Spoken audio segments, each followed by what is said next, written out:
Agar Presiden Joko Widodo menyerahkan nama pengganti Panglima TNI Jenderal Muldoko paling lambat 19 Juni mendatang.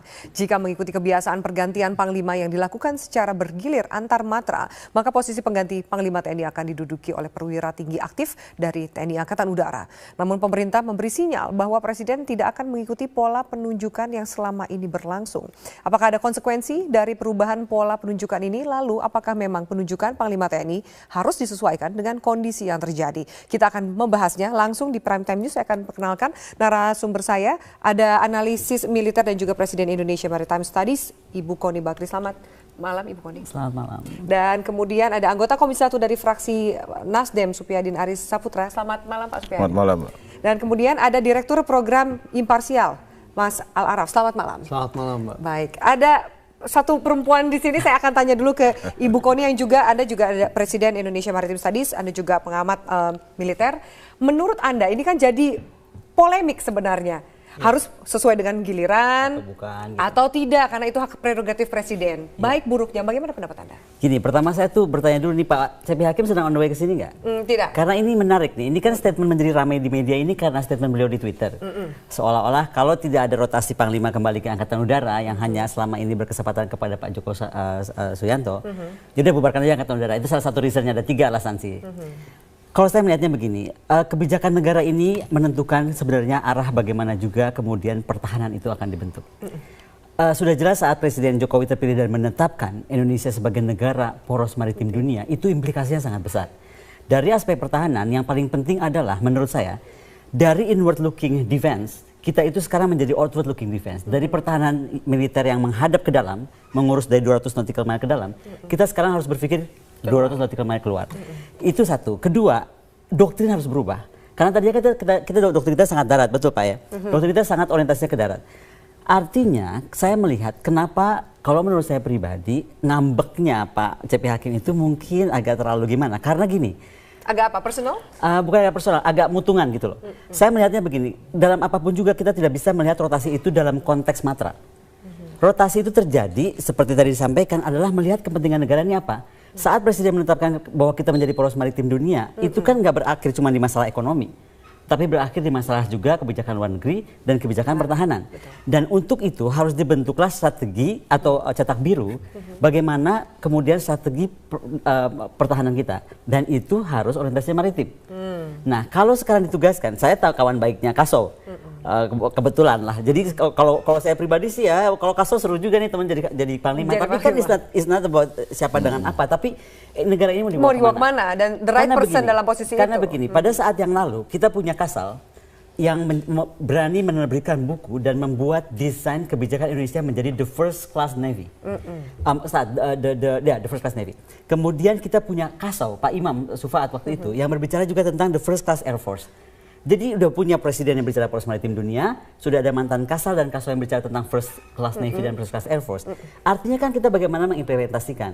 Tapi karena ini kita negara poros maritim dunia dan mappingnya adalah bagaimana kita membangun blue water navy, green water navy dan brown water navy, harusnya angkatan laut yang menetapkan. Angkatan udara kan tinggal mengikuti sebagai payung dari angkatan laut. Oke, menarik. Tapi ada juga komentar dari Mas Al-Araf ini bahwa sebenarnya proses bergilir antar matra ini tujuannya juga lebih besar untuk menjaga sinergi dan juga sehatnya hubungan antar angkatan. Tanggapan Anda sejauh ini seperti apa? Ya, pertama prinsipnya pergantian Panglima TNI harus didasarkan pada undang-undang.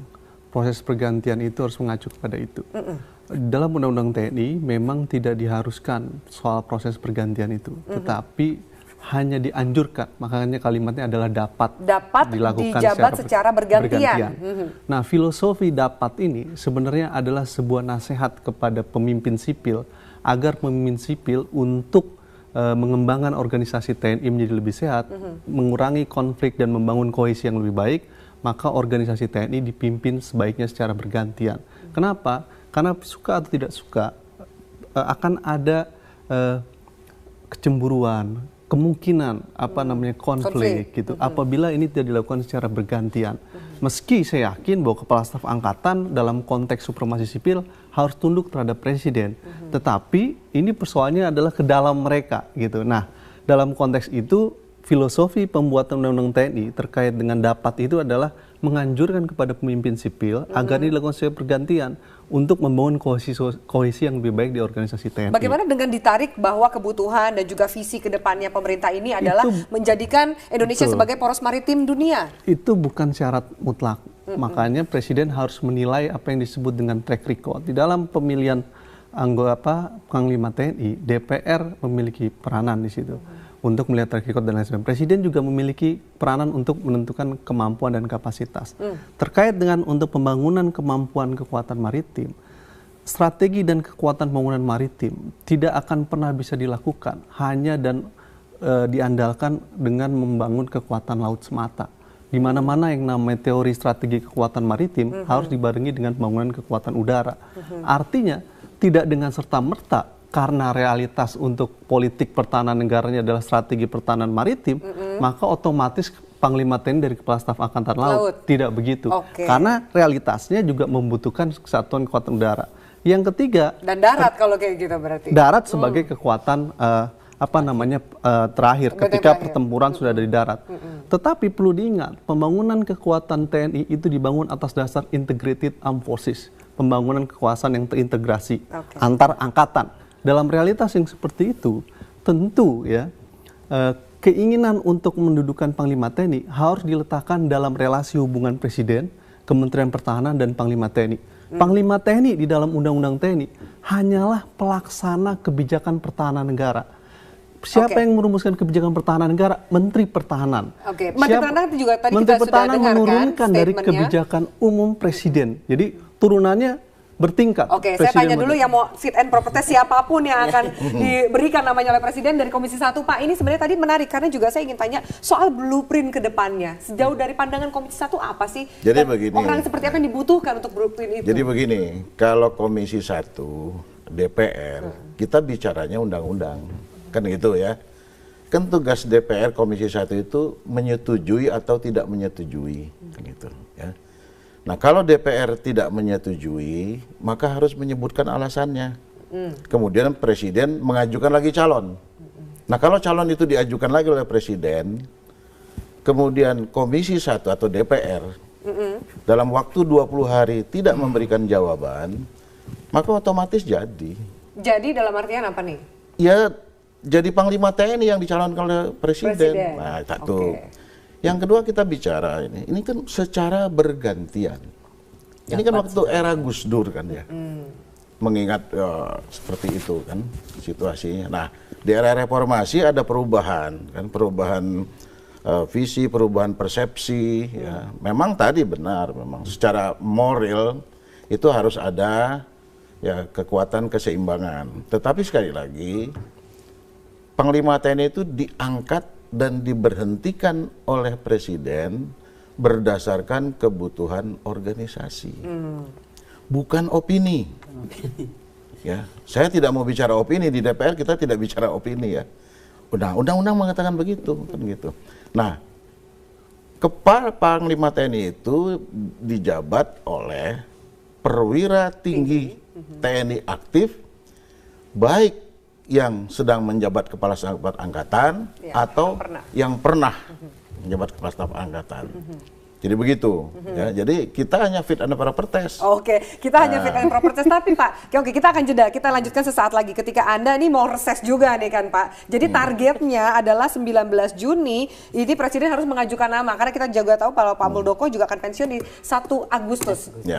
Kira-kira nih Pak, yang terjadi di DPR apakah sudah ada sounding-sounding nama? Siapapun itu, kita lanjutkan sesaat lagi. Tetaplah bersama kami di Prime Time.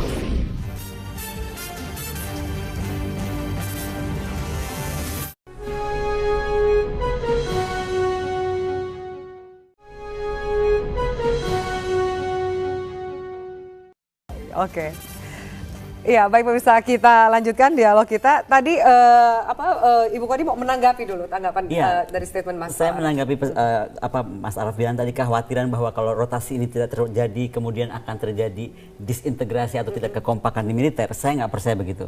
Saya melihat TNI itu institusi yang sangat profesional dan tahu sekali tugas beliau itu, tugas mereka itu tugas negara. Jadi arahnya mau kemana pun pasti itu diikuti.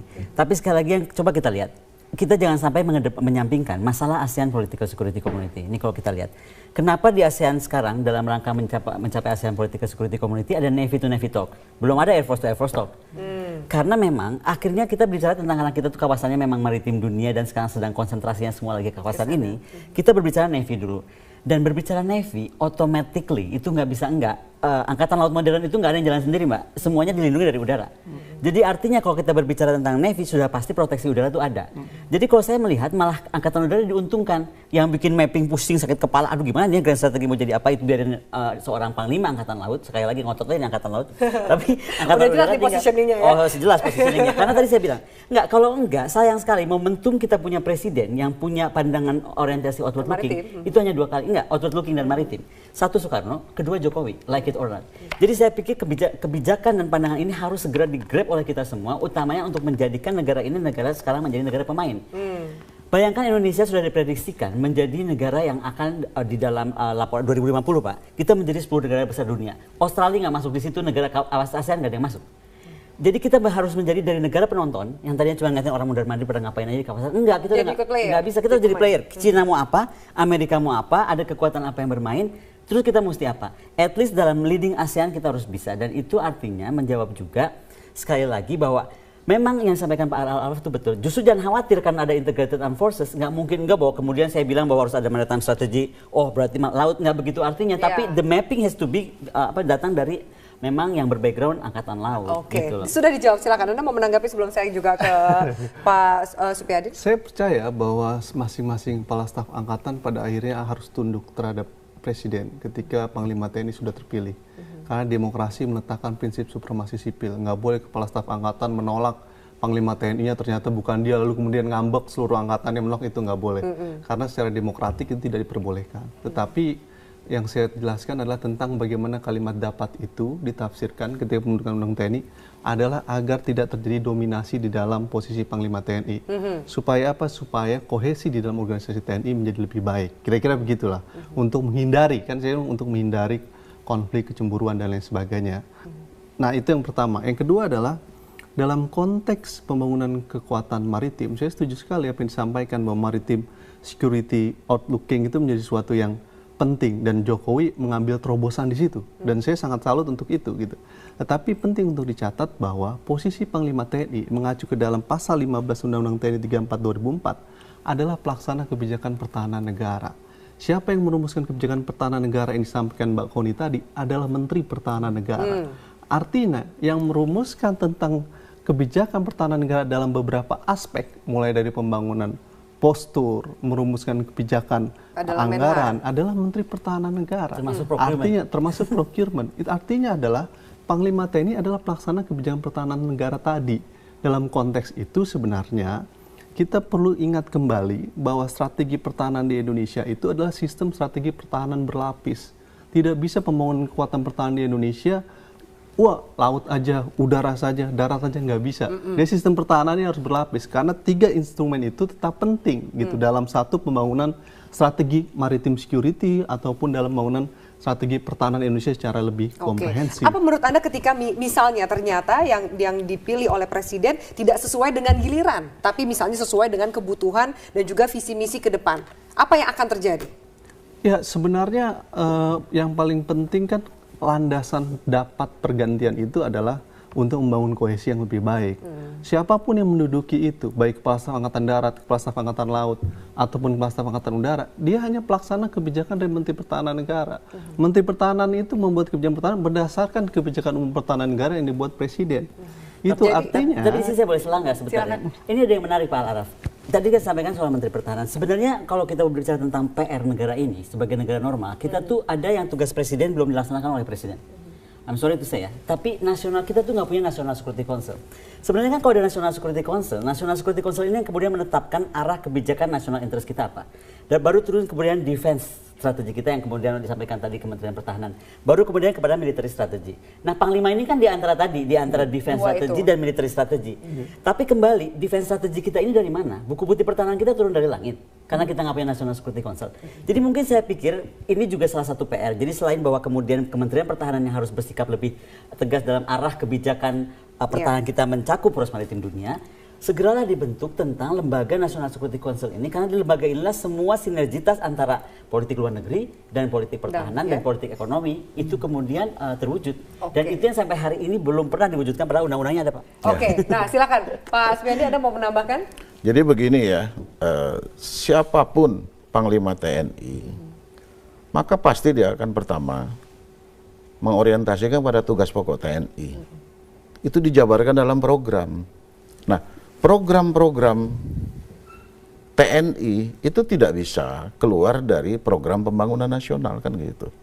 Jadi kalau misalnya sekarang Presiden titik berat kepada maritim, ya, pembangunan maritim, pastilah ya, Panglima TNI juga akan membuat program yang ke arah situ. Meskipun bukan dari Angkatan Laut. Iya, tapi dan Angkatan Udara, pasti dia akan memberi tugas kepada Kepala Staf Angkatan Laut, ya, untuk bagaimana memperhatikan kebijakan Presiden. Nah, sekali lagi, kata-kata dapat itu juga, itulah yang digunakan oleh Presiden. Kalau dia memilih yang lain, karena itu dapat bergiliran, kan gitu. Dapat bergantian, bukan bergiliran. dapat bergantian. Bergantian, bukan bergiliran. Artinya, kalau sekarang misalnya Presiden memilih yang bukan, ya, katakan tadi tanda petik giliran, ya karena ada kata-kata dapat tadi. Oke, sejauh ini Pak, nama yang sudah terdengar oleh DPR yang juga nanti akan fit Belum. siapa sih Pak? Kita belum, sampai hari ini belum. Belum, Pak, ya? Belum diterima berkasnya, tapi sounding-soundingnya kayaknya udah ya pokoknya ya. Jadi saya secara pribadi dari Komisi 1 belum mendengar ya.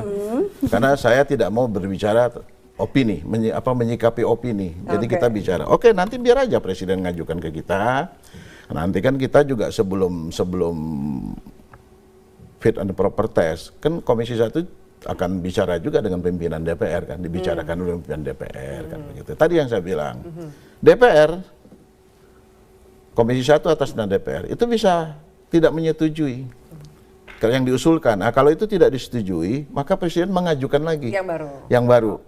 Nah, kalau itu yang baru itu diusulkan, kemudian oleh DPR tidak disetujui dalam waktu 20 hari, otomatis jadi Panglima TNI satu. Yang kedua, kalau Komisi 1 atau DPR tidak menyetujui, harus memberikan alasan.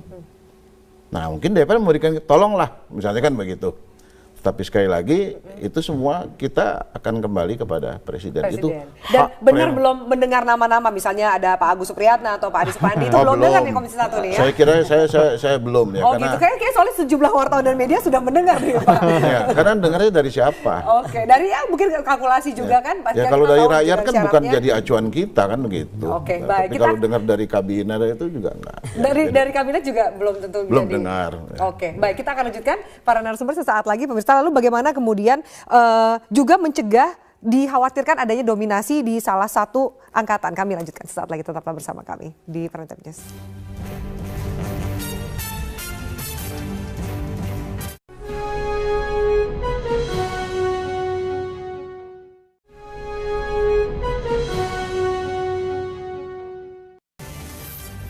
Ya, pemirsa, kita lanjutkan. Pertanyaan besarnya adalah, lalu langkah mana yang terbaik untuk dilakukan? Silakan Pak Safiri juga mungkin closing statement untuk Anda. Ya, jadi begini ya, Presiden dalam menentukan siapa calon Panglima TNI tidak berdiri sendiri.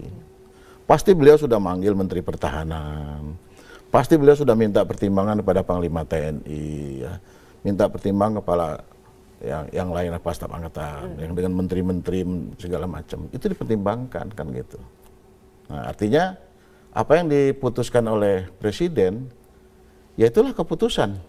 Maka siapapun tidak ada harus kata menerima. Lain, loyalitas satu saja. Tapi kembali lagi, sepanjang bahwa keputusan Presiden itu tidak keluar dari Undang-Undang TNI, itu saja. Ya, jadi berpegang pada Undang-Undang TNI itu, ya. Dan tidak boleh disalah tafsir.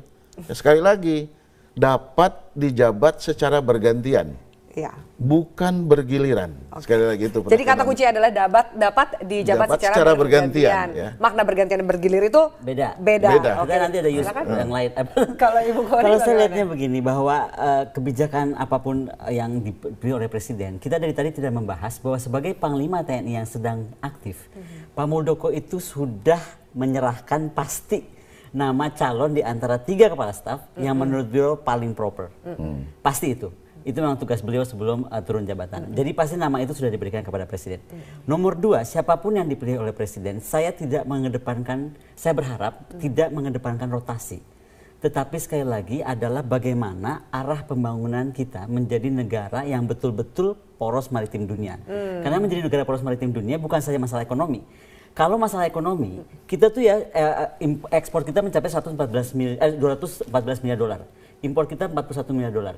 Itu kan pergerakan di laut di mana mesti dijaga. Jadi dari negara kita bermain di kawasan kita, sekarang bermain regional dengan ASEAN Political Security Community, kemudian kita akan bermain di 3 samudera. Nah, itu bagaimanapun mengedepankan pandangan bahwa seorang kepala panglima ini harus memiliki orientasi ke sana. Karena tugas dari itu baru angkatan laut. Angkatan udara bukan cuman ini, sekali lagi, angkatan udara bukan saja melindungi armada laut, tetapi juga melindungi angkasa luar. Jadi PR angkatan udara masih banyak banget kerjaannya. Oke.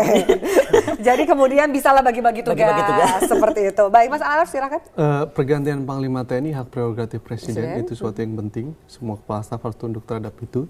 Tapi saya setuju dengan Profesor Salim Said bahwa ini sebaiknya dilakukan secara bergantian. Karena ada kata dapat itu, sebaiknya ya.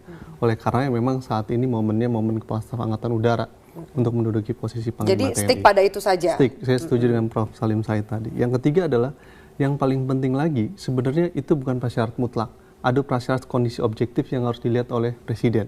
Misalkan tentang kapasitas, track record. Track record ini terkait dengan persoalan isu hak asasi manusia, korupsi, dan lain sebagainya. Perlu melibatkan Komnas HAM, KPK, dan lain sebagainya. Meski terakhir keputusan ada Presiden. Yang ketiga adalah bagaimana agenda reformasi TNI juga menjadi bagian dari komitmen untuk Panglima TNI mendukung. Nah, itu menjadi sesuatu yang penting. Terakhir, sepanjang ini ada persoalan-persoalan terkait dengan disiplin TNI. Ada beberapa konflik TNI dengan masyarakat, TNI dengan TNI, TNI dengan kepolisian. Itu juga menjadi PR penting buat Panglima TNI baru membenahi tentang disiplin TNI. Nah, di situ membutuhkan Panglima TNI yang juga punya komitmen dalam pembangunan disiplin TNI ke depan. Kita lihat nanti bagaimana siapa saja nama yang akan diserahkan oleh Presiden. Karena menurut Ibu Kony juga sebenarnya namanya sudah ada. Nanti akan di fit and proper test oleh dari Komisi 1. Baik, terima kasih banyak Mas Al Araf, Ibu Kony dan juga Pak Saifuddin atas waktunya di Prime Time News. Kita akan